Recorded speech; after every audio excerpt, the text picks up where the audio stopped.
Pretty big addition to the pocket change collection this week. There's a couple of $50, a few state and special quarters, maybe an old dime or two, a few nickels, and some shiny pennies. And what looks like a very cool old dollar bill. I've glanced at these briefly. There are several in there that I don't have in my collection yet. So let's look at them closer and see what's in there. Welcome to Coin Nerd, and like I mentioned, here are the cool and new additions to my collection. Now, out of that stack I just showed you, I found these new additions. The rest I filed away because I didn't think y'all would be interested in those. So let's take a closer look at these. And we'll start off with this 2009 penny. Now, first you're going to say, who doesn't have a 2009 penny? Well, I didn't have this one. As you can see, there's no mint mark on it, which means it's from Philly. That's the one I didn't have. I had a lot of Denvers, but no Phillies. It's got a few issues, but overall, it's in nice shape. And it is from the formative years, and that is the one Philly I did not have. I had Denvers and Phillies from every other one out of the series except this one. So that added it to my collection. Quite proud of that. I guess I'll hang on to it. And one thing y'all may not know about these 2009 pennies, some of them could be worth big dollars. Here's a 2009 with no errors on it, $3,500. Look at this one, $6,000. Just because they're in great shape.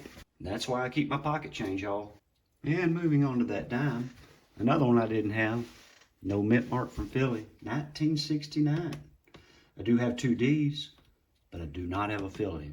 That's a new one for the collection. It's in pretty rough shape, but I'm going to hang on to it just because I don't have one. That's probably going to be one going into my lowball collection. And another new one, a 1980 Philly. If you look real close, that P's a little bit filled in. Not sure if that means a lot, but I'm going to hang on to it because it's the only Philly I got from 1980. And I don't see anything really special happening on the back, except whatever that is. That could be damaged. That could be a cut. I don't know. Maybe I'll look at it closer one day. And a 1985 Philly. Nothing special, just one I didn't have. Same with this 1997 Philly. Now here's a really cool addition. The San Antonio Missions from Texas. Would you believe out of the 1,944 state quarters that I have, this is the only one I did not have before this past week. Got to give a shout out to my friend Dev for finding it for me in his collection and giving it to me. So this one really wasn't pocket change, but it was a gift from a friend. And another American women's coin I didn't have, Jovita Idar from Denver. Found that one in my pocket change. Brand new to the collection. And rounding out the quarters, Wong from Philly. Now here's one I wish I had when I did my $50 video. A 1972 Denver. Why? Because there's an interesting story with this one and something you should look for if you have one. On the back, the initials are right here between the tail and the leg, FG. If that's missing, that coin could be very valuable. Mine doesn't have it, but that's okay. I don't have a 72. So that one goes into the collection. And to close this video out, this 2013 dollar bill with the serial number 844-14828.